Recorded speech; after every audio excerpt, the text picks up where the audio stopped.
Purdue continues to expand housing options for students, and in some way the answer might actually be that they are not continuing but rather desperately trying to rectify the situation. They had such an explosion in student population the last couple of years, and their admissions process exceeded all expectations that there just have not been enough student housing options on campus and off campus, quite frankly, and it had become a point of concern for the community as much as for the university. Well, this last week, Purdue showed off a new building, 3rd and West. It is a new housing project that was built by American Campus Communities, and it is not a Purdue-owned building. It is one of these, you might say, fancy new student-focused apartment buildings popping up all around campus, but Purdue has taken the master lease on it for, I should have noted this down, how many years do I have that number?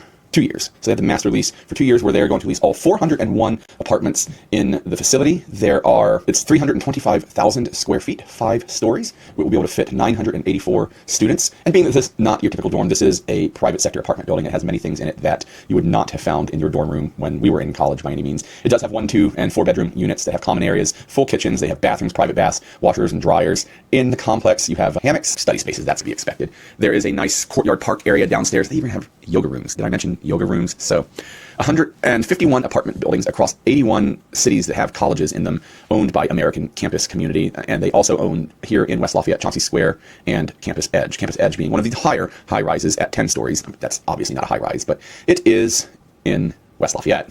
Meanwhile, Purdue is also continuing to work on a new residence hall. What's interesting about this 3rd and West is it's actually just north of Purdue West Shopping Center in territory that you might have looked at as going, hey, this is where a future Purdue building is going to go, but indeed not. That land was owned by the Research Foundation and they opted to go private with it. So take that for what you will. But good news on the housing front, that is opening up. If you've been in the area at all for the last couple of years, you know that there's just not nearly enough housing to go around for students. But speaking of which, if you're looking for housing here, if you'd like to buy a house or sell a house here in the greater Lafayette, go to LafayetteReal.com/YouTube, fill out the form, and let's figure out how we can work together to make your housing dreams a reality.